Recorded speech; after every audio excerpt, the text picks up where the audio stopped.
Sveiki, čia Gintaras Akulevičius, The Linguist Institute atstovas Lietuvoje. Ir čia yra 7 dienų nemokamas anglų kalbos kursas pradedantiesiems, pirmieji žingsniai. Antra diena. Šiandien jūs turite gauti keletą laiškų iš Link palaikymo tarnybos. Pirmasis iš jų yra nuo ko pradėti. Jeigu jums įdomu, galite pasiskaityti, tačiau aš nesiūlau vadovautis šiomis instrukcijomis, kadangi jos yra pernelyg komplikuotos. Jūs gausite instrukcijas iš manęs, žingsnis po žingsnio ir bus daug paprasčiau. Todėl šį laišką aš siūlau praleisti.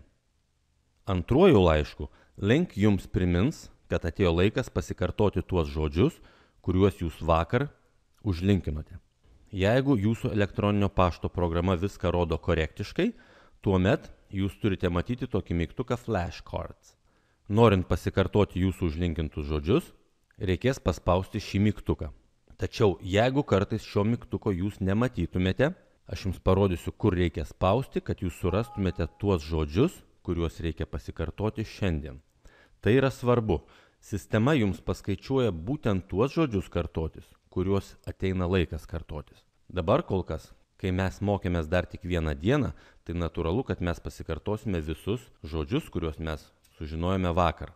Tačiau laikui bėgant, kai žodžių susidarys daug, gali būti painu, kuriuos iš jų kartotis, kuriuos ne. Todėl sistema skaičiuoja pati. Ji jums dažniau primins tuos žodžius, kuriuos jums sekasi įsiminti sunkiau. Tuos žodžius, kuriuos jūs įsimenate lengvai, sistema nukels toliau ir jūs juos pasikartosite vėliau. Žodžiu, darykite tai, ką jums siūlo.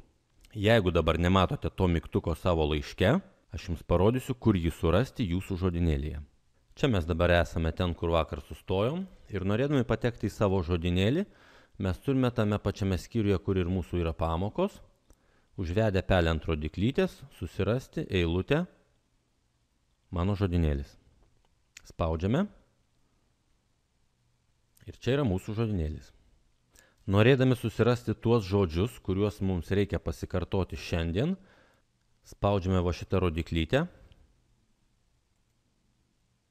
Ir čia matome pagal datą išfiltruotus žodžius, kuriuos reikia pasikartoti būtent tą dieną.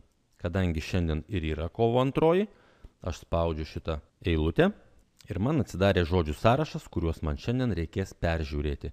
Mokytis jų nereikia, pakanka peržiūrėti ir pasakyti sistemai, ar mes juos prisimename ar ne.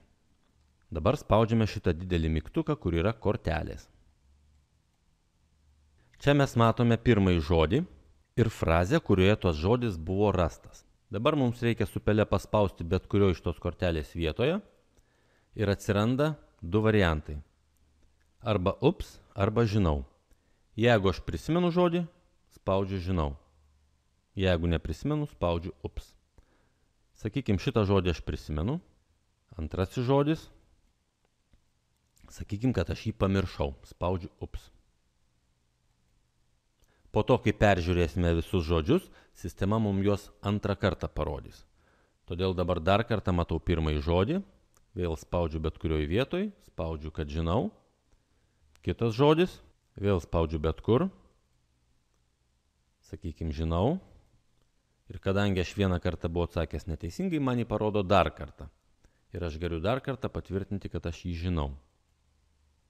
Štai ir viskas, visas korteles mes peržiūrėjome. Dabar, kur yra riba, kada žodis yra žinomas ir kada ne?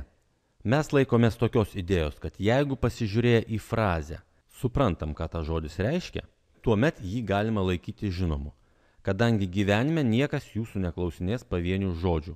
Gyvenime jūs girdėsite sakinius, frazes ir jeigu jūs atpažįstate žodį frazėje, vadinasi jūs jį atpažįstate. Tokiu atveju spaudžiate, kad žinau ir nesukate savo galvos.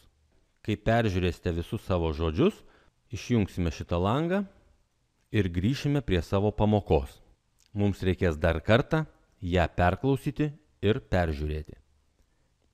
Čia buvo Gintaras Akulevičius, The Linguist Institute atstovas Lietuvoje. Ir tai buvo 7 dienų nemokamas anglų kalbos kursas pradedantiesiems, pirmieji žingsniai.